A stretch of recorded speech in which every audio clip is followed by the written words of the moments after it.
It's your early line on a hump day Wednesday. No better place to be than right here, right now on the early line. We got you for 2 hours covered, myself and Joe Ranieri, who will pop in just a few moments. But did you enjoy the action and what you saw last night? For me, I'm a Philadelphia Phillies fan. What happened last night? Hey, Phillies got no offense, but another good Aaron Nola start and another victory over the San Diego Padres. I will certainly take that here. We also saw a home run last night that hit somebody in the head and bounced over the fence. That was the Angels' Joe Adell in the outfield, reminiscent of Jose Canseco, who did it, 25, 30 years ago? But also, we saw interesting action on the ice last night, a 5-4 victory by the Golden Knights after the Hurricanes opened up in grandiose style by taking a 2-0 lead in Game 1 of the Stanley Cup Final. Only to see the final score, 5-4, not the Hurricanes, but the victor goes to the Golden Knights here. That's the second loss of the playoffs here for the Carolina Hurricanes, and mysteriously comes after a delay in a game number 1, which you also saw against those Montreal Canadiens here. Vegas showed the heart of a champion last night, and could it be another victory for them in the Stanley Cup? And all those teams up in the north here, like my Philadelphia Flyers, the New York Rangers, the Buffalo Sabres, any team from Canada, like, wait a second. We put in our blood, sweat, and tears for 50-plus years at this point, can barely win any cups, if at all, and yet the Vegas Golden Knights looking for yet another cup on their way, stealing home ice advantage. We got a good show for you today. We're going to go all the way down the list on what you need to know. So why don't we get it started right now in the early lineup, which includes the hottest topics across the sports landscape here. And I got to tell you, you see my background. There's a Super Bowl trophy. Let me move my head just a little bit. There's another Super Bowl trophy right there. That's two Super Bowl trophies for my Philadelphia Eagles, which from the help of A.J. Brown and also Jalen Hurts. But understand this. We could bring up this tweet. A.J. Brown and Jalen Hurts, best friends when they came to the Philadelphia Eagles here. Should I say when A.J. Brown came on that draft night trade for a first-round draft pick? Quote, "We're not as close as we once were. There's no bad blood. I truly never understood why our friendship became the center of everybody's attention. Nothing happened. People just grow apart." Now, he's right about that.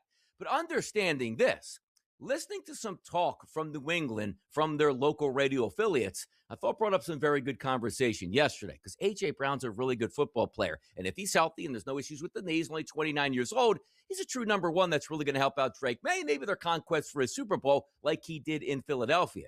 But the issues come up. Sometimes, as they said, you see players that are really unhappy in a city that they're in. Man, we just aren't going to win. Let's case in point Myles Garrett. I am putting up superstar Hall of Fame numbers, and it doesn't matter. Like to go to a winning organization. He actually gets shipped out to the Los Angeles Rams. So you say to yourself in turn, all right, well, that makes sense. Bad organization going to a good organization with a legitimate chance to win. Player will be reinvigorated. Then you say, what's going on with the Philadelphia Eagles and A.J. Brown? Well, I'll tell you exactly what's going on here. A player came to the Eagles, got paid a ton of money. They re-upped him for a ton of money after that. He, the player, and A.J. Brown, went to 2 Super Bowls. Won one, lost one. Put up good numbers in both of them, including a touchdown in each one of those Super Bowls. 4 years with the Eagles, 3 all-pro seasons, and yet that player is disgruntled and going to the New England Patriots and saying, you know what, it's a dream come true to be with the Patriots. Boy, you want to be persona non grata in Philadelphia. Go ahead and say, yeah, I liked my time there and we won a lot, but boy, it's always been my dream to be a New England Patriot. So be it. So have it at this point. Now, let's get to some other news and notes across the NFL landscape on the early lineup, which includes Josh Jacobs. How about this? Well, huge allegations against him in the offseason, which the NFL and the Shield is not going to like here. But you know what? He showed up to work yesterday, and their head coach, Matt LaFleur, goes, hey, man, quote, business as usual. Probably not going to talk to the press at this point, and you always can hide behind the, hey, it's an active investigation at this point. We're not going to get into the business and not let anybody from the public and or the press ask him any questions about it. If you or I showed up to work in a public place and we had these allegations against us, we would be sent home immediately and probably suspended without pay with intent to fire. In the NFL, you show up, and as they said, business as usual. Now, the Packers expecting a big season. He could be a part of that. They're hoping it all goes away, and maybe it does. But for the time being, yeah, business as usual in the OTAs, that doesn't work for me. Maybe you want to stay away for at least a month until training camp starts and get out ahead of the story, but they're right ahead going on it. Big money paydays for wide receivers, as I just talked about A.J. Brown, one of those high-paid receivers. How about over the offseason, JSN up there in the state of Washington playing for Seattle, and now the Atlanta Falcons breaking the bread out here for their superstar young wide receiver. That's Drake London. How about 4 years? $140 million with $100 million guaranteed. You might say to yourself, like, hey, man, Atlanta hasn't won anything, and that's a lot of money for wide receiver. Have you checked what wide receivers are making these days and who's making it? Alec Pierce is over $100 million. So, of course, the next player up is going to get that big deal. Makes London the third highest paid receiver in the league with the highest average per year in Falcons franchise history, and he absolutely deserves it. Next man up mentality here. We talk about Major League Baseball, and those players want to continue to get paid and don't strike here. The NFL's got it good right now. Ratings are high, profits are high, players are getting paid, and that's certainly the name of the game. Let's take a look at now. We talked about Myles Garrett a bit here. Oh, that's right. He went from Cleveland to the Los Angeles Rams. Now, you might be thinking to yourself, boy, that defense is stacked. My goodness, superstars at every level. Pedigree of a quarterback that's an MVP who's already won a Super Bowl with the Rams, and they're looking for more. Well, the hints have always been out there. Remember Barry Sanders when he retired young from Detroit? It's like, man, if he ever came back to the NFL or the league, he could still do something at 31, 32, or 33 with those fresh legs. But how about this, people? Aaron Donald possibly looking to come back or teasing the possibility. Now, we're not saying he's going to go back to his all-pro ways in his mid-20s. No. But my goodness, when you see the videos, he looks like he's staying in shape. And take a look at this. Pat McAfee texted Aaron Donald to find out if a comeback is possible. His reply, quote, "It sure got me thinking." Now, everybody likes to be in the spotlight. Everybody likes to have a good time. But you're telling me right now, a rested and ready Aaron Donald getting back onto the football field at 35 can't be a major contributor when Myles Garrett's going to take all that attention on the end? And sometimes, as we like to say, the rich always get richer. And how about last night, the Vegas Golden Knights? It's not supposed to be this easy of a run. You're supposed to be an expansion franchise and get hammered for your first decade in existence. That's not what happens in Vegas, man. Vegas continues to make runs and lift Stanley Cups and could be on the verge of maybe doing it again. They were heavy underdogs entering into this series. Heavy underdogs in game number one. And look at that final score. Vegas, 5-4. Oh, yeah, this game was in Carolina. This game opened up with a 2-0 lead for those Hurricanes and wound up with 3 unanswered goals to take the lead for Vegas. Eventually, Carolina did tie that up in the third period at 4-4, but Vegas was just too much, a 5-4 victory there. Champions League 2026 finals delivers the most watched in history. Now, hold on. Look, Joe and I get into this topic all of the time, and we have a lot of fun with this. But why is it where you snap your finger and you say to yourself, everybody all of a sudden in the United States and worldwide just decided in the year 2025 into 2026 that everybody's a super sports fan and everything is going higher at this point? PSG's victory over Arsenal in the UEFA Champions League final is officially the most watched club soccer match in U.S. English language TV history. Come on now. Now, granted, on a Saturday, I was out and about having some pizza, and of course, the pizza shop had the TV on, and we watched the rest of the extra stage and also into the penalty kicks here to see PSG win that championship. But stop the madness here. I cannot wait until September 1st, because you know what's going to happen there? That means you have 1 full year with these new bumped up ratings, and it'll be truly official next year if it's going to be, or should I say in a couple months, we're going to have these ratings still through the roof in every single appearance. It's one thing to say the NFL ratings are up. We always believe that. The NBA ratings, yeah, it's having a good series. They can be up. But why is every single sport across the board worldwide record ratings here? Sometimes it just doesn't make any sense here. And how about John Rahm going to help live in pursuit of new investors? Hey, John, you got a ton of money there. Why don't you just invest in your own league and make it so? Quote, "My job is to play golf. I'm never going to claim to know anything about business, but hey, he doesn't lose a good thing. Playing less golf in front of less fans means more money for you in your back pocket. Maybe that's something that you would want to continue." And John Rahm looking for the investors to do that. You found the right place, people. It's the Early Line Radio on the SportsGrid Network. Joe Ranieri, he's coming up next, people. How about that?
Yeah, sometimes people like the spotlight here, and I had to open up the show here and go on a nice little rant, give you guys the early lineup. But there is somebody else that joins the show each and every day, Monday through Friday. His name is Joe Ranieri. So, Joe, let's welcome you into the show. Congratulations. We're here. It's Wednesday, and we're ready to go.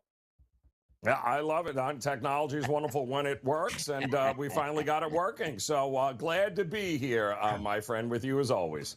Yeah, Joe, don't try that again here. All right. I can go 8, 9, 10-minute segments. It's fine. But much easier when Joe is with me here because why? We got big doings tonight here. You saw last night on the ice a massive victory in game number 1 to start the Stanley Cup Final Championship round, which went to the road team, the Vegas Golden Knights. Let's flip it over to the NBA tonight. The New York Knicks and the San Antonio Spurs NBA Finals, game number 1 from San Antonio. Joe, this line at a lot of outlets opened up at 4.5. We saw the 5.5s. Now we see across the board 4.5s. Still is the favorite to the San Antonio Spurs. Total in this game going up a little bit. Opening numbers around 216.5, Joe. Everywhere I look now, 218.5. Spurs, Knicks, game 1 of the finals tonight on a Wednesday. What's the spread line for you here?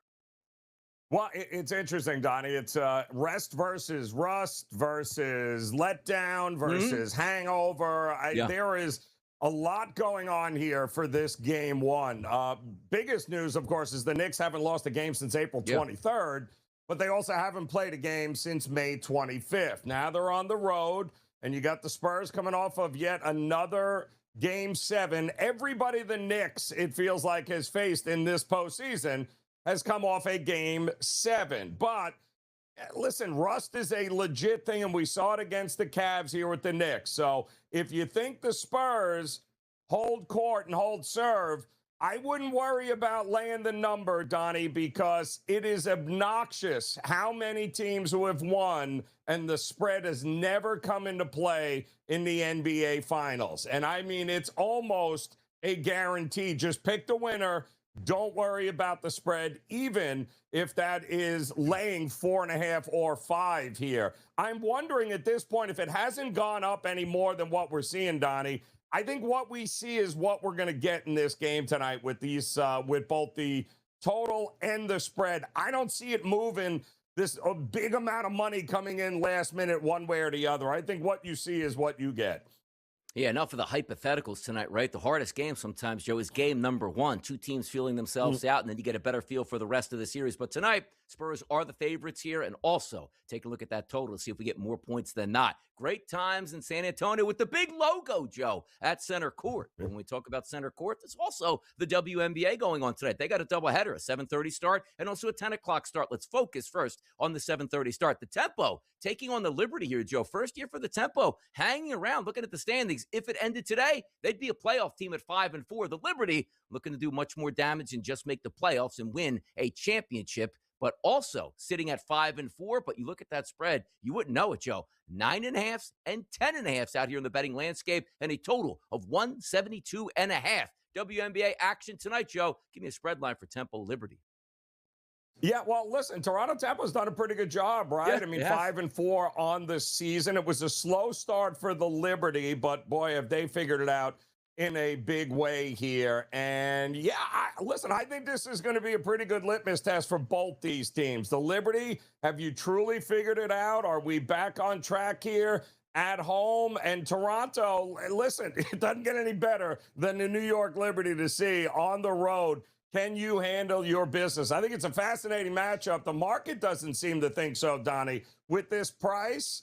But I tend to think that, listen, the Tempo want to play with tempo. They want to score a whole lot.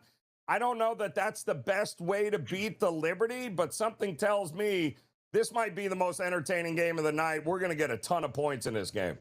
Somebody's got to break a losing streak coming up tonight. 10 o'clock, game number 2 of the WNBA doubleheader tonight. The Mercury taking on the Storm. Joe, I'm looking at the standings right now. The Mercury 2-8. They've lost 6 in a row. The Storm 3-7. Losers of 3 in a row. But you take a look at the road team here, the Phoenix Mercury. Overnight, Joe, we're seeing 4.5s and 5.5s as a favorite towards the Mercury. Now you see that graphic, and across the board, 6.5s are now starting to pop up in a total of 161.5. Who ends that losing streak tonight? And better off, Jeff, who actually gets the cover tonight with the spread line? It's kind of crazy, right? I mean, it feels like just yesterday, the Phoenix Mercury had just opened the season and destroyed the Las Vegas Aces 99-66. The problem is the Vegas Aces were also one who swept them in the WNBA Finals last season, but it has not been good since. And you mentioned it. This is a rough losing streak here. This is not good. But if there was a team on the schedule, Donnie, that is also going through it here, it's the Seattle Storm. So if Phoenix Mercury are going to turn this thing around, this is a great opportunity. But the problem is both these teams are falling knives, and we say, don't catch a falling knife, Donnie. I'm not catching a falling knife on the side, but I'm willing to bet we don't get a ton of defense in this game here tonight either. I got to tell you, let's flip it over to Major League Baseball. It seems like a good battle on a night-to-night basis without a ton of taxes. Always the Atlanta Braves. All they do is win. Won again last night. They're going to match up again today with the Toronto Blue Jays. Corbin versus Holmes. And you see the favorite here for Atlanta coming in at 138 now on this graphic. But also, a lot of outlets, Joe, have moved closer to minus 150 as a favorite for Atlanta in a total between 8.5 to 8, depending on where you're shopping at here. Toronto and Atlanta. Atlanta seems like a good battle on a night-to-night basis, Joe. What's the spread line here? Very good, especially now at home. Although, they came off that road trip. You didn't know what you were going to get last night. A lot of money came in on Gausman and Toronto yesterday, but Truist Park and the Braves just keep rattling off wins here. It's Patrick Corbin Day. What does that mean? He hasn't been as bad as we think he is. That's the key with him. Yeah. I think the bats for Toronto come alive here. I'm looking at the over, Donnie, more than the side. I don't want to step in front of the Braves. You know, it's sweet in Major League Baseball, Joe. Anytime you take a team total, and that team total is plus money, say, I really don't want to go against the Dodgers. I didn't care that the Dodgers won last night. You know, I cared about the Arizona Diamondbacks getting 5 runs, which is exactly what they did in the 6-5 loss. They'll play again tonight. Shohei Ohtani's on the mound versus Zach Gallen. 2 aces here. And the way Ohtani's been pitching, you see that price point, minus 200, that Dodgers tax coming into play, and a total of 9, Joe. What do we see tonight? Another Dodgers victory? What's the spread line here? Well, the total is interesting, Donnie, because if Ohtani is as shut down as he is with his 0.82 ERA, how is Arizona scoring? Ooh, no. That's what we'll find out late night tonight. Let's hear from Joe. Coming up next.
Sometimes you're running around the house like, oh no, I forgot my cup of coffee. I better make it before I get out the door. So as we start in segment number 3, you know what the deal is. Get that hot cup of coffee, get it ready, your double shot of espresso. Maybe it's just a monster. The hottest topic of the day. Yeah, coming to you live right now, Joe. Let's bring it. Better late than never, Donnie. Yeah. But I think we do need to talk about the upcoming World Cup. And how FIFA is now finding out the hard way that Americans, we don't like getting ripped off. And the tournament kicks off next week, Donnie, and we're all excited about it. And in case it was not already obvious, most Americans, well, they do not care about soccer. And they certainly do not care to overpay for a ticket into a stadium where they could not name 3 players on either team. Because reports are now surfacing that FIFA is having a massive issue selling tickets, especially for the host country's opening game between the United States and Paraguay in LA. Now, as of last Thursday, more than 3,500 tickets were still sitting in the primary portal to be bought. And in the resale market, Donnie, and there are over 10,000 tickets now available for a match that was supposed to be, well, pretty much a marquee event. And why is nobody buying them?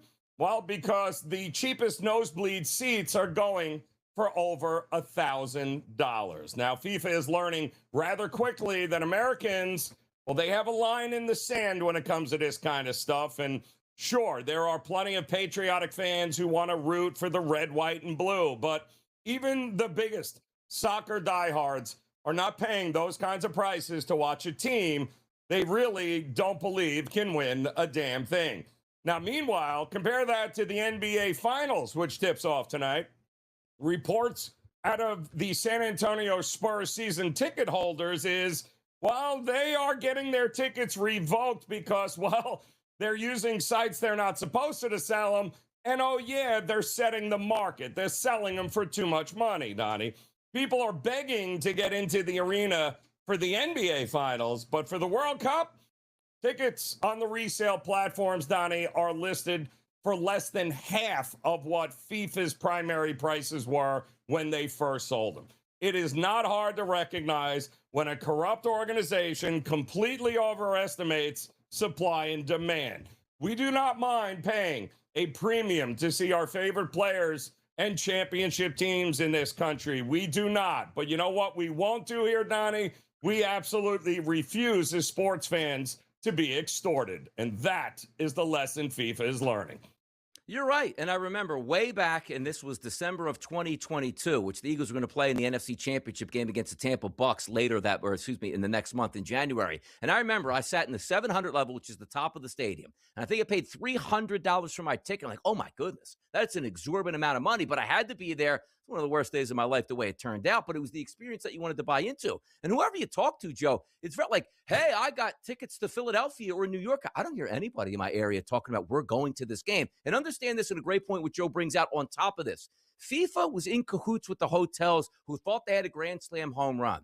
The minute the United States was part of the World Cup and they were going to be the host, FIFA contacted every one of those big cities, and all those blockouts on the hotels happened. Like, it was like, hey, you're not going to sneak in here for $79 a night. Now it's $779 a night to stay at a Motel 6 at this point. And you know what they're finding out, Joe? Wait, nobody's buying those. They were releasing thousands of rooms in every single city because they overbought the demand, figuring we could just gouge and they'll pay whatever they want, without realizing most people in the United States that are going to these games probably live within 2 hours. They don't need a $1,000 hotel room that they're going to stay at. And also, in this economy worldwide, Joe, hey, France loves their soccer, but did they love a $2,000 flight, $2,000 a night for a hotel room, $2,000 for a game just to get into? No, they don't like that. It's supposed to be the game that everybody can watch, everybody can see, and everybody can enjoy. And that's not what we're getting out of the World Cup. We'll see how it turns out. The ratings will be there, yes, but it should be a love affair around the world. It just seems like we're fighting at every turn to say, this is ridiculous, and end it here. Just the way it is, Joe. But I love the topic that was brought up. And by the way, next week, Joe, is the World Cup. They're still looking for hotel rooms. And by the way, do you remember the train fiasco from New York to New Jersey? Do you know, Joe, they sold about 5% of the allotment of those train tickets? People aren't even buying them. Nope. Again, a valuable lesson here. Know your audience, right? Know your market, Donnie. And FIFA woefully overestimated what Team USA would bring to the table as far as fans. See that? That's why you wait for the hot topics with Caffeinated Joe. We'll be right back. Mm-hmm.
By the way, World Cup next week, place to be, SportsGrid Network. We got some programs that you're going to want to tune into, so make sure you find out what those are in the upcoming days. But before we get there, Joe, you know we spill out these hot topics here. Yeah, we get passionate about the World Cup, and they'll be live next week.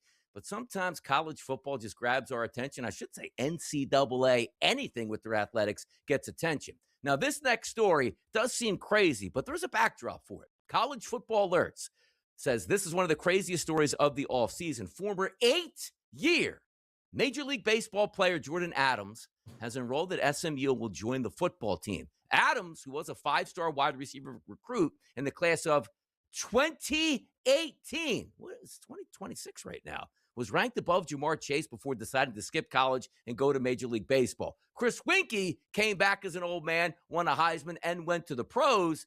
Can Jordan Adams do the same? And just in the fanfare, if you haven't really paid too much attention to sports, which I don't know what you guys were doing for the past decade, 20 years, but Chris Winkie's done this before. But now in this day and age of everybody can be 30 years old and play sports, it just adds to the craziness, Joe. It does. It does, Donnie, but fine. He's not playing baseball on a college team. That's the difference. Yeah. He's coming to play a completely different sport. And listen, if he's good enough to make the team, great. If he's not, he won't make it. That'll be it. He'll just start collecting Social Security. But the reality is, this is how absurd, Donnie, because the problem that we have right now is imagine this kid being like, yeah, I played professional baseball. I'm going to go play for the SMU baseball team now because I still have a few years. That's what's going on in basketball, which is what's driving everybody absolutely crazy. Exactly. Most people getting the idea, like, wait a second, like Mike Trout's dream was to go to college, skipped college, went to the pros, made a ton of money. Boy, I would love to go play baseball at UCLA for one season. Like, all right, what are we doing at this point? But there is a backdrop for this, but most people just read it and get the sensational headline like, oh my God, what are we doing? There is a precedent in in college baseball for this to happen before or the pros were like, hey, I played baseball. It didn't work out for me. Was it who, off the top of my head, was it Henson that went to Michigan, who was the quarterback who played in the Yankees organization, I believe, and went back? Exactly. Yes. We have a lot of this in the past, but it's just so sensationalized with old people playing college basketball after being pros. This is a little bit different and has actually always been allowed here. Let's flip it over to the NBA, who we got a championship to decide tonight. But you know what we don't have to decide?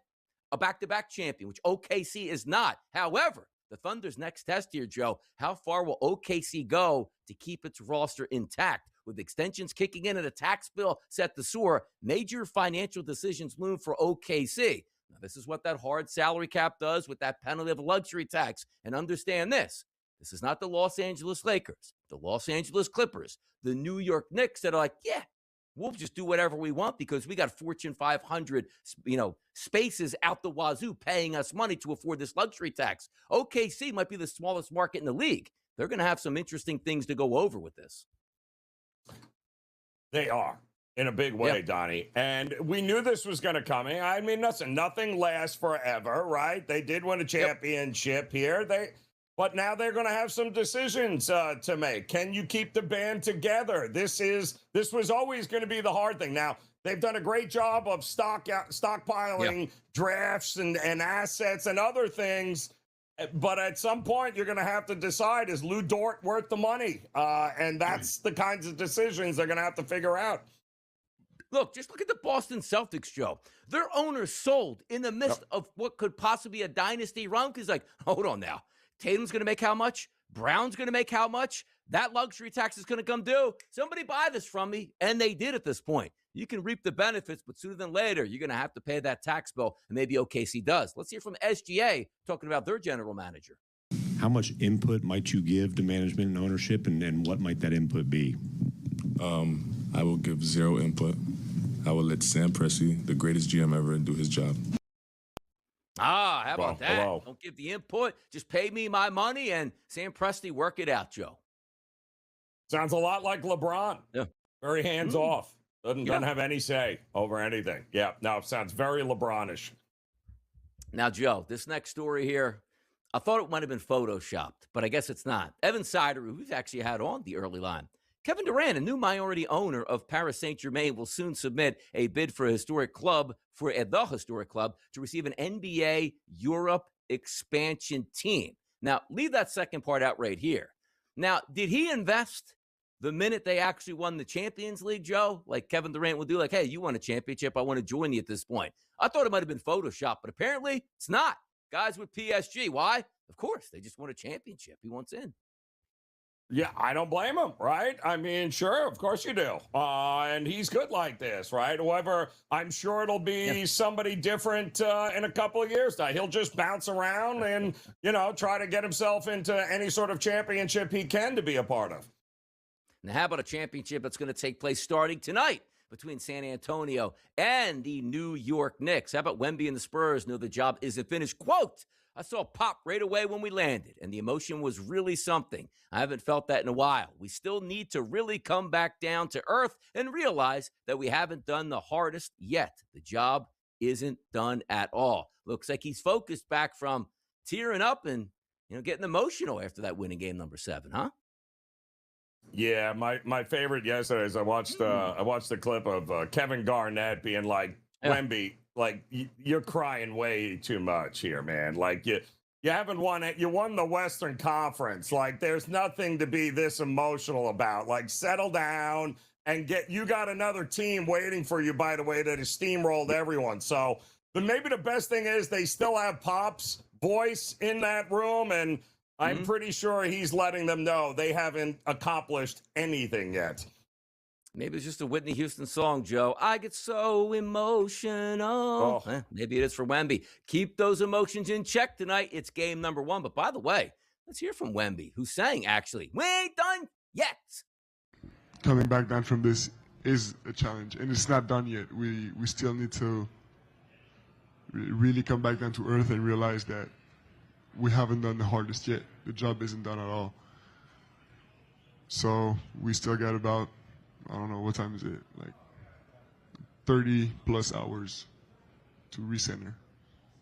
Good deal, Joe. They hit the reset button. We were worried. This is the Wemby comments that we wanted to hear. Like, yeah, that was great. We're not done yet. We are still going to play. And also, how about Stephon Castle talking about, well, hey, now, we lost to this team in the NBA Cup final. What's going to happen now? Obviously, it was a tough loss. It wasn't season ending, so it doesn't feel as bad as probably, your season ending in the playoffs. But, yeah, obviously we wanted to win. So I think just us as competitors, we want to win every single game. But I think just we had short-term memory with that. I mean, we still got paid. I mean, how much did we get paid for that? So yeah, we moved on pretty quick. There you go, Joe. But we got bigger fish to fry at this point right now. You know what you always ask for? In the NFL, it's like, who's going to be the crew that's going to call the Super Bowl? Oh, that's nice. But in the NBA, when your ratings are sky high right now because everything is juice, Joe, you can't afford a 4 or 5 game series. You go 7, you will break the ratings records here. Tony Brothers, Scott Foster in the lineup for 2026 finals officials. If, Joe, it gets a little out of hand with one team going up 2-0. Oh, yeah. I mean, is anybody shocked? No, of course not. We know that. Just to make sure we got a level playing field, just in case we need to squeeze out a couple of more days of the most watched NBA finals. Yeah, those two guys are on call. Don't you worry. They'll handle it. By the way, like, Joe, in other sports, we don't really get this. Like, yeah, we don't like when Angel Hernandez is behind the plate, but even Major League Baseball knows you can't do that in the biggest moments. Only this sport is like, they bring in a few guys to make sure that series get extended, and it seems like it always happens. Like, it plays right into that, hey, what's the perception versus reality? Oh, no, when Scott Foster comes in, this series will be extended, and here's the records to prove it. It's kind of funny how it plays out at this point. Now, we do have a game number 1 tonight, and somebody's going to have to win. Next segment, we're going to kick it off in style. Spurs and the Knicks, game number 1. Let's get down to the business right here on the early line.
The vibes are high. Why? Another championship series is going to start tonight on a Wednesday. It's the New York Knicks and the San Antonio Spurs, a rematch from 1999. In that series, the Spurs got the better of the Knicks 4-1. Will that take place? We'll find out. And who will be that NBA champion? It starts tonight. -4.5 point spread here. Spurs are a favorite. Total 218.5, Joe. Pretty even ticket count. Numbers coming down a little bit lower from that 5.5 to 4.5 here, Joe. Knicks Spurs tonight. I'm really interested to see how the New York Knicks come out with this long layoff here, rested and ready. Is that going to be a good thing, or is that going to be a bad thing tonight, Joe, you think? Well, that's the kicker, right, Donnie? Because it's a very unique situation, and I think it's going to be fascinating to see how this plays out. Again, you've got a Knicks team that hasn't lost since April, and then you've got, but they haven't played since the 25th of May. And every team that they've played, it feels like along the way, is coming out of some sort of 7-game war in the previous series. So, they are certainly the fresher team. The legs will be there. The rust is a legit factor. It certainly was in game 1 against Cleveland. But at the same time, they did have a 22-point comeback there in the fourth quarter with 7 minutes to go. We know what they're capable of, but I do think this is a different animal here with the Spurs. They're on the road, and the Knicks didn't exactly have a great record all year round on teams over 500. So I think we're going to learn a lot here tonight between these two teams. Should be fun. How about round number 1? Knicks fans out there go, fire Mike Brown mid-series. We're down 2-1 to the Hawks. This guy stinks. And now he could be the greatest Knicks coach in the history of the world if they can complete this victory coming up over the San Antonio Spurs and grab that elusive 4th game to get those rings and hang those banners in Madison Square Garden. Let's hear from Mike Brown right now. Who let the dogs out? Woo, woo, woo. Who let the dogs out? Woo, woo, woo. Joe, there's 2 ways that this goes right now. The Knicks win. They play that in their arena for the next 50 years and love it. The Knicks lose. They will play that and be so angry at Mike Brown. It will be a meme coming up even after tonight if they lose game 1. How about that? I'd love to see this. Let's go viral. But listen, leave it out there. That's what I'm talking about. Leave it out there. But again, listen, we don't have a number 1 seed left in these finals. Everyone, a lot of people are under you. So, San Antonio's no, that was OKC and that was Detroit.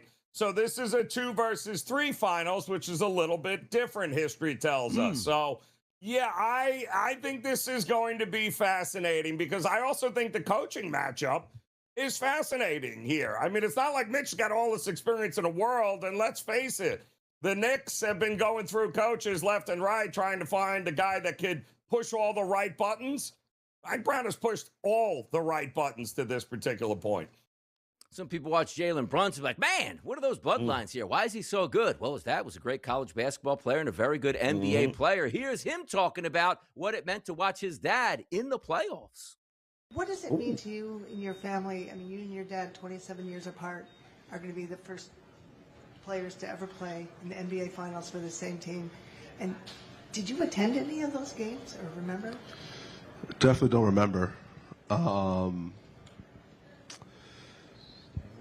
It's pretty surreal. I'm not going to lie. It's something I haven't really thought about. But I feel like once the season's over, once the career's over, there'll be times to think about the stuff that we're able to go through together. But it's definitely a cool feeling. By the way, I tell you what's interesting there, Joe. I was in college in 1999, senior year over the summer, and I remember that series vividly between the New York Knicks and the San Antonio Spurs. If you remember, it was a strike-shortened season here. I think it was a 50-game or so regular season. Knicks and the Spurs in the final. Again, didn't end up the Knicks' way, but you thought like, hey, Knicks are on the comeback trail, and they'll be back in the finals and do damage, and it's been quite a minute since that's been the case. But it is interesting to see, like, hey, you know what? Dad used to be in the playoffs and the finals. Do you remember? Not really. That's how long ago. Brunson is in the NBA flourishing as a superstar. It's like, I don't even remember when my dad played for the Knicks and when we were in the finals. Can we please stop asking Brunson every press conference to reminisce and look back? And he gives the same answer every time. I'm not thinking about that. I'm thinking about the next game. There'll come a time where I'll put everything in perspective and look, yeah. It's this. Why do we keep asking him, like, what does it feel like? What is it like? He's not thinking about that. You got nothing to ask Jalen Brunson, Donnie, but hey, you're this and you're that. And you're the Knicks. You could be the greatest Knicks. Like, can we please stop and just ask the guy about, I don't know, what's it going to take to beat the San Antonio Spurs? How's that? Exactly. And also, it's not as if the Knicks are riding into this like the NFC back in the 1990s here into the Super Bowl. Give me that minus 14.5 point spread. We're going to roll this team. They're the underdogs, Joe. You go release the FanDuel Sportsbook. How about this? Minus 190 price on the series for the Spurs, plus 160 for the Knicks. How about that? Listen, they're not coming in with, even though they have the best record and have played the best throughout the playoffs, doesn't really mean much here, Donnie. The markets are saying, yeah, but you're still not the best team. Well, that's why, I guess, Donnie, they play the games after all, isn't it? To the victors goes the spoils here. MVP talk of who's going to get it done in the finals. Of course, the top two players, Victor Wembanyama, minus 165. He's the favorite because, yes, he's a great basketball player and the best on San Antonio. But, Joe, as we know, Spurs are favorites. So, of course, the favorite for the MVP is going to be Wemby. Jalen Brunson at a plus 195 price. You figure if the Knicks are going to win this, he's going to be a big deal. Any value, Joe, down the list. Karl-Anthony Towns, OG Anunoby, De'Aaron Fox. Anybody else? Well, I don't think there's any value on San Antonio anywhere. I think if you like San Antonio to win, then lock in Wembanyama for the MVP now, because without him, they're not winning anything. So the Knicks is a little more interesting. Yes, Brunson is the guy, but yeah, we've seen, it's not Brunson ISO ball Knicks anymore. So there are a few guys that could actually level up here and end up winning if the Knicks do. By the way, you didn't like all those years of Knicks basketball, Joe, where they threw the ball to Carmelo and everybody cleared out and he dribbled the ball for 13 seconds to try to get a one-on-one shot by himself here? Not anymore. Team basketball on full display. And I can't wait to watch it play out. By the way, Joe, anything shocking happening tonight? Is there a blowout possibly on our hands, or are we going to get a classic in game one? What do you think? I think we're going to get a classic, but it might start a little slow. And also, does anybody slip on the big logo at center court? Uh-oh, people. We'll be right back.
Big news yesterday in the NFL. And we're also going to talk a little college football as well. But once we see the offseason, like big moves. Myles Garrett goes from Cleveland out to L.A. Big moves. A.J. Brown from Philadelphia to New England.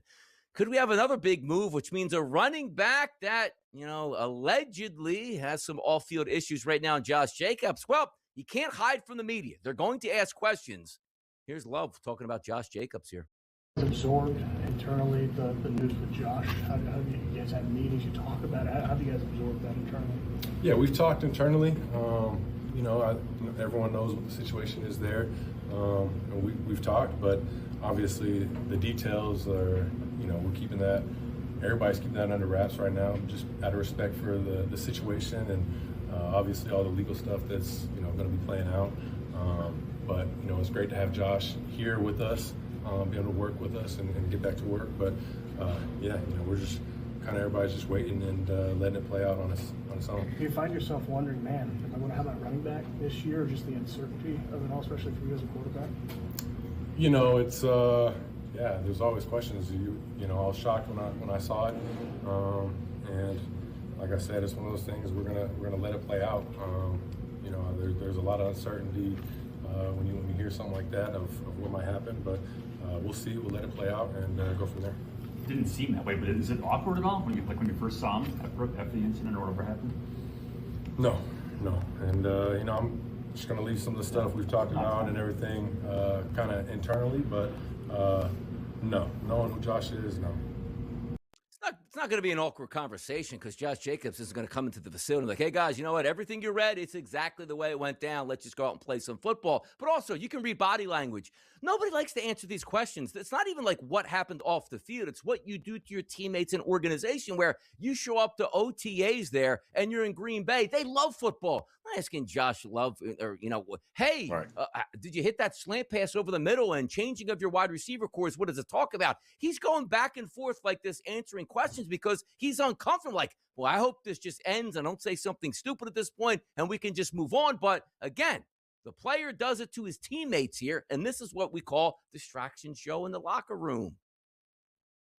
Big time. But, let it be distracting now because by the time the season comes around, hopefully there'll be some sort of at least clarity on the situation. But keeping in mind, the NFL can still step in, do their own investigation, Donnie, and it doesn't make a difference sometimes what happens in the court of law. So, unfortunately, it's just got to play out. And we'll see what happens of it. But if you're Green Bay, what are you going to do? You're going to tell your starting running back there that you don't believe. Appearances have to appear, Donnie, like all is normal. Otherwise, you know how that works. Questions, innuendos, and all sorts of conclusions will be made. And also, we know, Joe, if Josh Jacobs was an undrafted rookie free agent with no contract money here, the Packers would have said, we will never stand for this, and he's off the team until we get this clarified. When you're a superstar running back, you get paid a lot of money, and you can help the team. We're going to stick by him, and we're going to say, let the investigation take care of itself while he plays. Now, Joe, you want to be a pro league? You want to act like a pro league? It's exactly what college football is doing here. Oh, they pay their players a lot of money. Boy, the college football season's over early. No, it's not anymore, Joe. They're going to late January, starting in late August here. And how about this? Make me commissioner. We will never have this again. Joe, 52 days between the conference, not the end of the season, the conference championship games and the championship game. What are we doing, Joe? Well, yeah, if you need 52 days to get the 85 team playoff that you've approved there to get to whittle it down, Donnie, to just the two teams who should have been in it from the beginning. So, yeah, I mean, give yourself enough time to keep adding more teams into the postseason. That's what that number tells me. It's the simple measure is, Joe, we waste a lot in college football, which means Alabama should not get 3 layups a season. SEC teams, Ohio State, Big Ten teams, they shouldn't be playing directional schools out of the MAC. Start the season in conference, play 10 games, then you have expanded playoff. And you know what we don't need, Joe?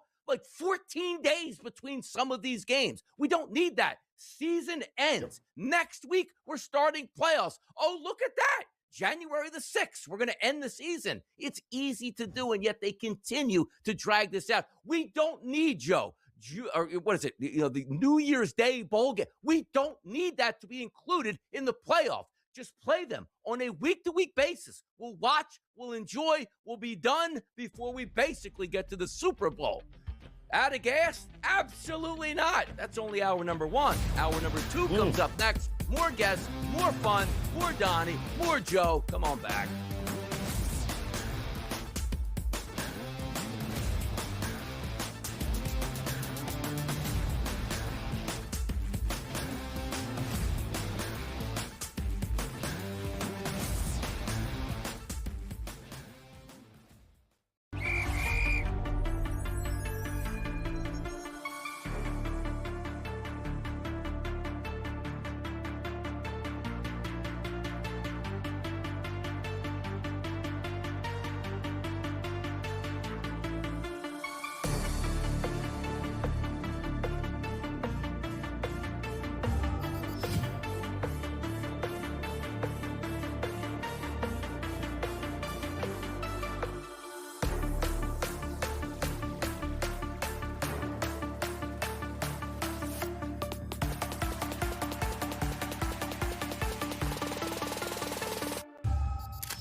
Where did hour 1 go? A lot of fun, a lot of interesting topics, but we do have a 2-hour show, and that's what we provide. And also, it is a hump day, but at the end of that rainbow, at least tonight, is an NBA Finals game between the San Antonio Spurs and the New York Knicks. We'll get to that in hour number 2, and certainly in the next segment, Kevin Walsh is going to join us. We're talking NBA action as well, and much more. Halfway through the show, little PME action on TEL, which means we'll tell you the right way to invest your funds in the predictive markets, and then also best bets are coming up next. I should say in a couple segments. By the way, I picked up a victory late, under 5.5 Joe I had last night in the hockey game. He's human, people. He's human. You can't just be going on 90% for weeks and weeks and weeks and weeks on end, but I know the bounce back is an effort. And again, as I said, we are a team. Joe carried me last week. Thank goodness he was on a run because I wasn't so good. At least last night, I was able to participate, pick up the win, 500 as a team, and we move forward to tonight's action. All that coming in hour number 2, Joe. The fun, as we like to say, it's just begun. It has, Donnie, and I got to tell you, I've never been so happy to actually lose a bet because that had to have been one of the most entertaining Stanley Cup game ones that I have seen in a very, very long time. Feels like we say that a lot, but that was big boy hockey on display last night.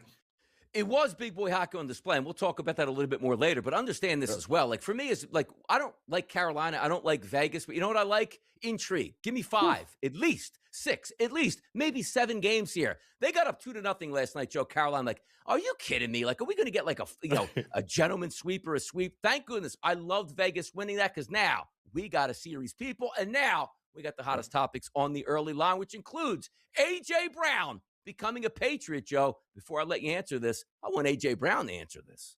Just talking to my mom, and I was like, man, I'm still in awe. You know, trying to adjust and, walking up the hill with the uniform on, I was like, man, this is real, and caught myself one point in practice, wasn't paying attention because I was like, dang, I'm a Patriot, and just trying to take it all in as much as I can. Obviously, I got back to work quickly, but it's levels to it, and like I said, I'm enjoying it. It's obviously I know this ain't heaven, but it's close to it. When you guys have A.J. Brown, now New England Patriot. It seems like he just couldn't get along with his quarterback who did nothing but get him the football, made him a lot of money, and a Super Bowl champion. But I'd say, Joe, and I'd say this kindly, wide receivers are knuckleheads. Sometimes it's more about what their stats are than any other position on the football field. He's happy, and if he's healthy, they're going to get him the football in New England. Yeah, it reminds me so much of T.O. minus the mouth because he doesn't say much, Donnie. You know what I mean? It's he does some things on a say. He'll tweet something out, right, or carry a book. Read a book. T.O. would have just ran his mouth all night. But the talent that T.O. had and the talent that A.J. Brown has, you want him on. You're willing to put up with that level of craziness because on the field, Donnie, and the Patriots know this too. That's a legit number one. It was a difference maker for Philadelphia because I don't know that they win, Donnie, without him that year. And I think the Patriots understand what they're getting. When he was locked in, healthy, and engaged, which was basically just about 3.5 out of his 4 years, none better. And for the people that don't understand, like the Eagles made a lot of moves at wide receiver, and that's going to help them here. But when you have a true bona fide number one, Joe, as you know, everybody's job is easier on offense because he's taking the double teams, and you can go one-on-one backside, beat your guy deep, and do whatever. It'll be interesting to see if Devonta Smith can fly into that number one spot here. But A.J. Brown, upset a little bit, and we'll never know basically what happened between him and his quarterback, which seemed like best friends and godson. By the way, Jalen Hurts is A.J. Brown's second child, I believe, the son. That's his godfather there. And for them to have a fallout like that, and also, Joe, it wasn't as if like A.J. wasn't getting the football or A.J. wasn't winning football games or A.J.'s like, they won't pay me my money. He had everything he wanted. But again, he's on the move here, and that's just the way it's going to be. Josh Jacobs, could he be on the move with the NFL office, or is he going to be summoned to Park Avenue to get a suspension? But we're hearing from Packerland, hey, man, business as usual, Joe.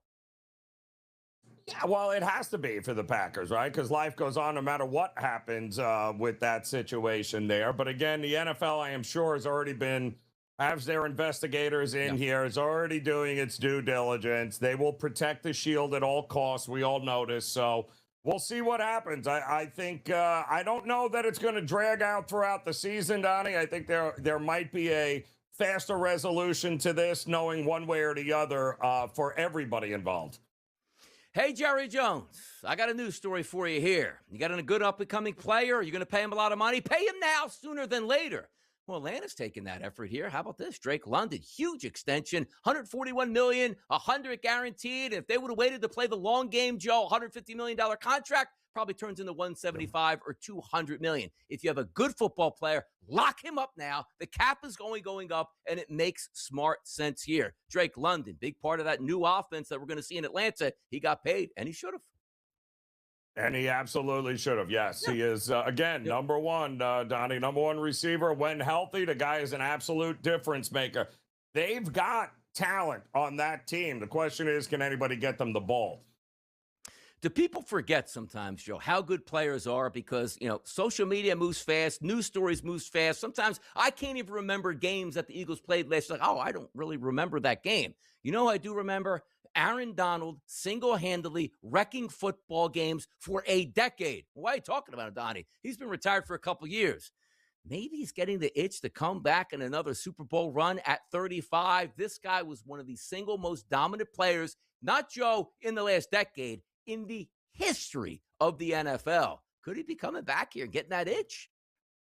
Well, that would be something else, Donnie, because they won't need him. They won't need him to be anything other than healthy enough for a postseason run in the playoffs, and then help. Good luck. We'll see how that works out here because I think I saw a video or a clip of him, Donnie, like in the gym. He's still just an absolute animal. It's unreal.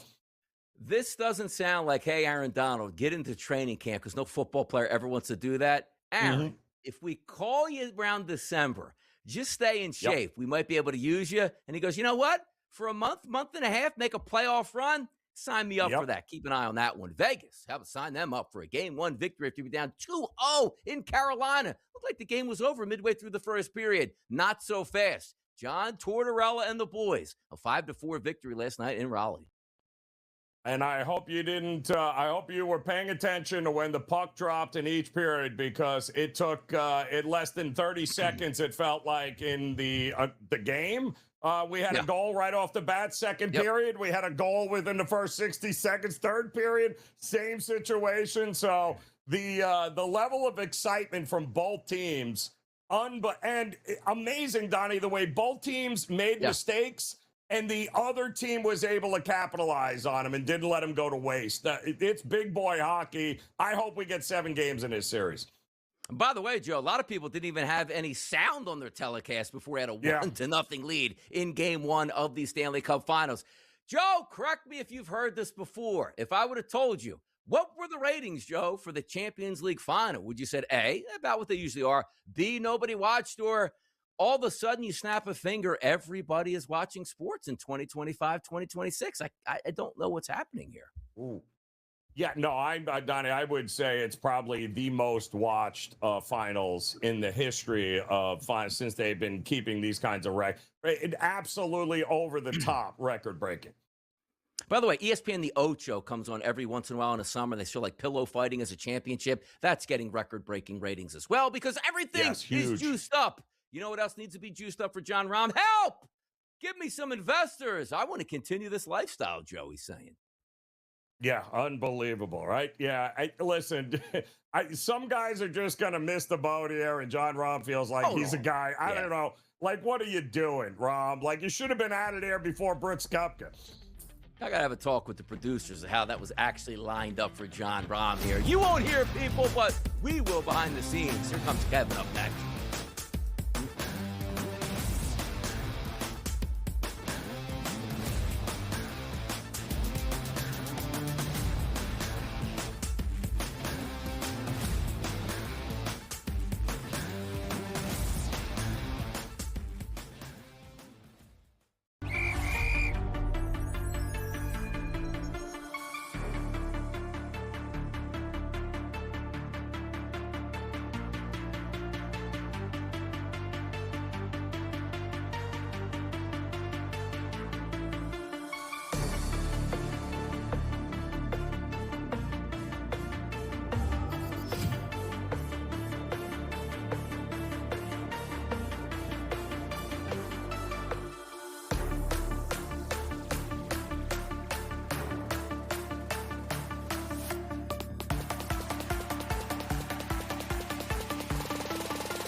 Come one, come all. It's the early line on a Wednesday. It is a hump day here. Next week is the World Cup. Last night was the start of the NHL Finals game number 1, and a great game it was. 5-4 victory by those Vegas Golden Knights over the Carolina Hurricanes. And now tonight, game number 1 in the association. Logos back on the court. Wembanyama versus the New York Knicks. And away we go. It's Donnie Right Side. It's Joe Ranieri. It's Kevin Walsh. It's time to get down to the business. Finally, the NBA Finals kicking off tonight, Kev. How about that? Can't wait. Should be fantastic. Yeah. I feel like this is a heavily anticipated NBA Finals that we have on our hands. You know, we've had some great finals, but sometimes the buzz going into it wasn't there. Let's be honest. Not everybody said nice things about Oklahoma City versus Indiana, despite the fact that it was a really fun 7-game series. But Knicks Spurs certainly has a level of juice that I think everybody's excited for. And let's have some fun with this, because the NBA is always like, hey, everybody, you better take that NBA Cup seriously and what it means. And the Knicks were like, I ain't hanging that banner. Let me tell you something, Kevin. The Knicks win the championship fresh off of we won this cup and we didn't hang the banner. It's almost equivalent to like the Masters tournament. Like, hey, I'm actually winning this par 3 on a Wednesday. I'm going to put 2 in the drink just so I don't win it, because the stigma means you win this, you can't win the Masters. Does that have any daring effect on how the NBA Cup is? Because if the Knicks win, is anybody ever going to hang that banner until the end of the season when you could put a footnote on your actual championship banner? No, again, this matchup has done nothing but confirm that the NBA Cup is to be taken serious, and any other opinion is, quite frankly, laughable. Well, you said that you want regular. I remember, I think it was last season. If the Rockets lose to the Warriors, they better cancel the NBA's regular season. It's a 2-seed versus 7-seed. Donnie, the NBA Cup final is happening in the NBA Finals. I'll tell you right now, pal. All right, I better hear you next season. Guys, Group A Eastern Conference, I like the Hornets. That's what I better hear out of you, pal. I better be hearing capping from start to finish of the NBA Cup. Nothing has proven the Cup's value more than this being the NBA Finals. By the way, Joe, I guarantee you that somebody in their, man cave in New York City is going to be able to buy that NBA Cup banner and just put it in their living room because the Knicks won't care about it, Joe. How about that? I might have to take a little bit of that action there. Kev, let's be honest here, though. As we look back as how we got to this point, including the play-in games, we've had 86 total games, and only 6 have been decided by 3 points or less. Whoa. What are we getting in this series? Are we getting more of this? I mean, this has not exactly been the most competitive, even though we've gotten game 7s. We got a lot of blowouts along the line here. Are we expecting a good series? Are we expecting much of the same, where when a team wins, they win by double digits? What do you think we're getting here? Yeah, I mean, 3 points or less is a pretty high bar, I must say.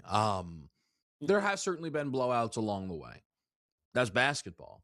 As someone who is on the Knicks tonight, plus 5.5, there is a part of me that's like, that's a waste of time.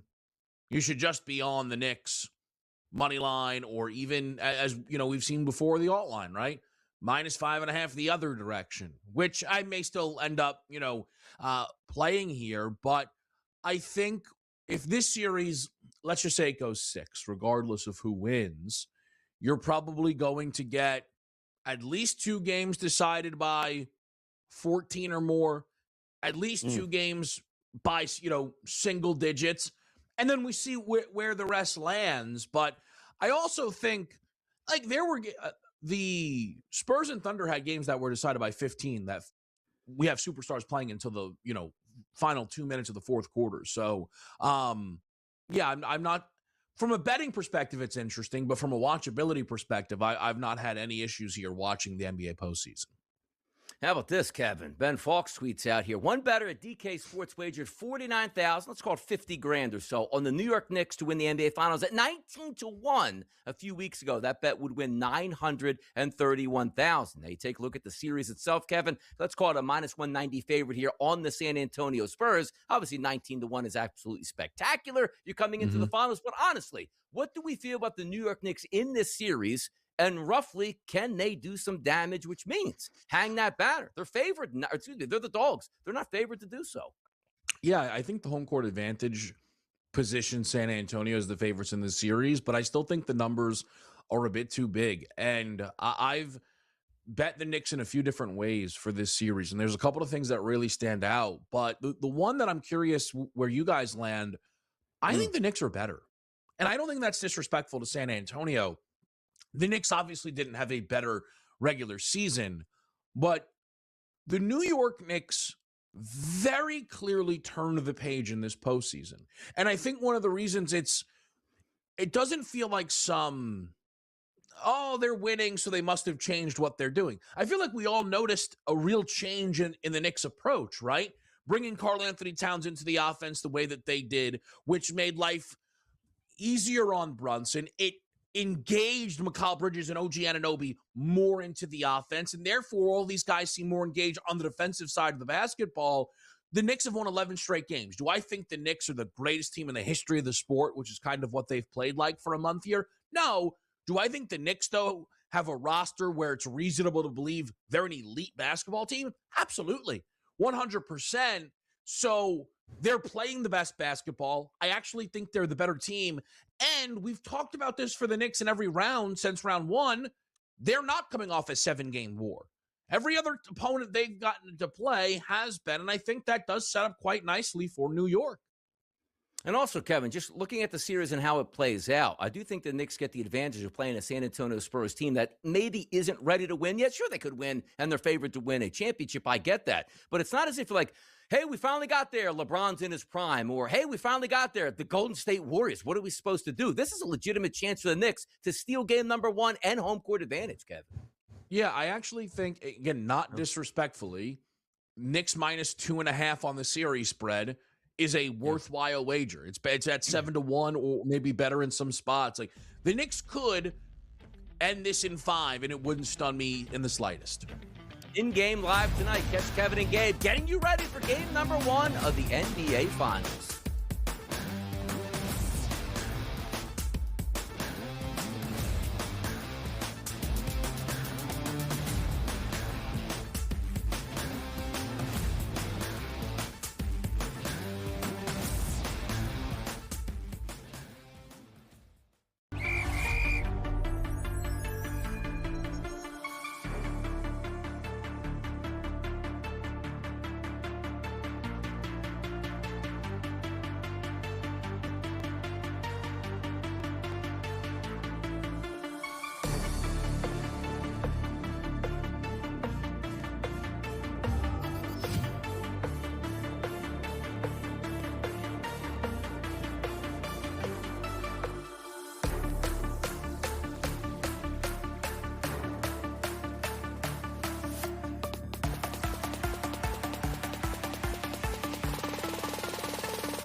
Gambling, investing, getting down wagers. We all like to do that from time to time, Joe, but that's our business, right? Hey, Joe, who do you like tonight? Give it out to the people, bet it, set it, forget it. Hopefully it cashes in. That's what we do. You know what we don't do, Joe? Play college football and say, let's bet it, set it, and forget it on our own football teams. And by the way, but Todd Monken talking about Sorsby right now. Let's hear this. Not at all. I mean, it's not even come across my desk. I don't think we're in a position to want to go down that road. That's my opinion. That's not Andrew's. In that, I like the quarterbacks that we have. I think that's a slippery slope. You go down that, irrespective of talent, right? In terms of the situation he's put himself in. We all know what that is. He put himself in that situation. And we've seen in other sports with players that have been banned for life from playing in professional sports. I think that's a slippery slope to go down that road. Again, that's a question for Andrew and for management. From my end of it, kind of a tough angle to go down that road and think that that's going to be your franchise quarterback if he's ever eligible to even play in the NFL. Joe, you're a bookie out there. Who'd you rather take bets from, Art Schlichter or Brandon Sorsby? Which one of those guys you think? Oh, I would want Brandon Sorsby just simply because I would apparently fade everything that he threw my way, Donnie. He should actually be retired with the amount of bets that he has made here. If he was actually any good and knew what he was doing, he wouldn't have to play football. He'd already be retired. So I'd much rather get the bets from him. Joe, by the way, this guy had insider information and couldn't make money off it here. Maybe you shouldn't suspend the guy because this kid obviously doesn't know what he's doing at this point. But you know what? We like to reach out to the public. They know what they're doing. Here's our Fade the Public poll.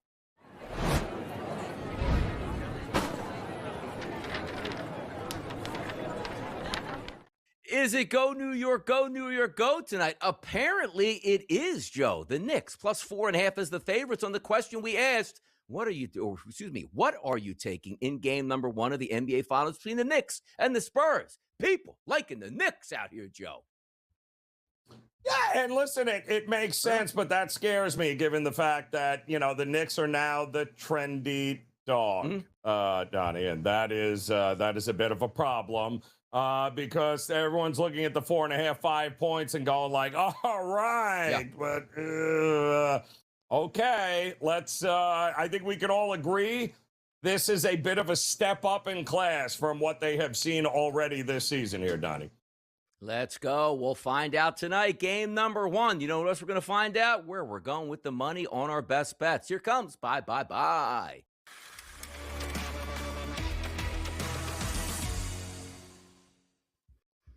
It's Wednesday, Joe. It's a hump day. Let's get over to hump heading towards the weekend. Where are we going tonight? Lead us. Well, Donnie, I don't want to overthink game 1 here because there's a lot of variables. But the one thing I do know is that this is the best defensive team the Knicks will have seen.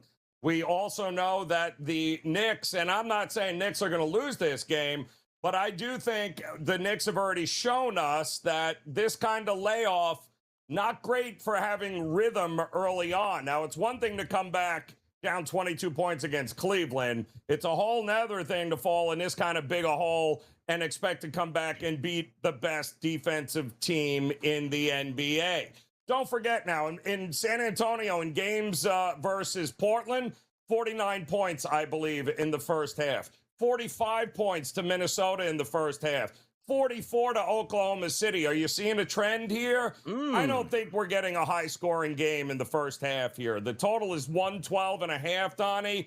I like it under. I think both teams are going to feel each other out. I don't see tempo being there. I don't see the shots falling. I see less points early, more points in the second half. Joe, Olivia Newton-John once sang, "Let's get physical." For me, I'm singing, "Let's get analytical" here because you're going to love this one. I'm taking a team total tonight on the Pirates over 4.5. It's okay. Let's see what they can do. How about the Houston Astros pitcher, Spencer Arrighetti? ISO power number against, 068. That's fantastic. Weighted on base percentage, 257. Donnie, what are you, crazy? They might not even get a single run. His ERA through 8 starts, Joe, 1.34. Donnie, what are you doing?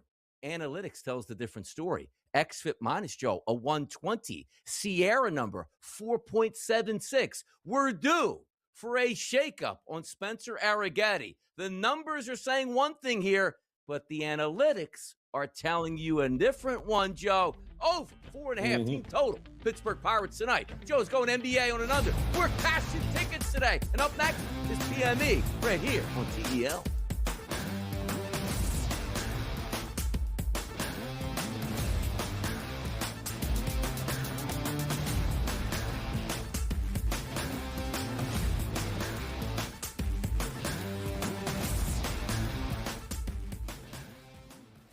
Craig Carton along with Tyrone Johnson. We got great news for you. CraigCartonShow.com. And Tyrone, what do you get if you go to that amazing website? Well, right now you can subscribe to our upcoming newsletter. You put in your email address, and then bang, you'll get all the new Craig Carton Show content when it arrives. Not just that, you also get merch drops, exclusive content, and appearances. So again, one more time, that website is CraigCartonShow.com.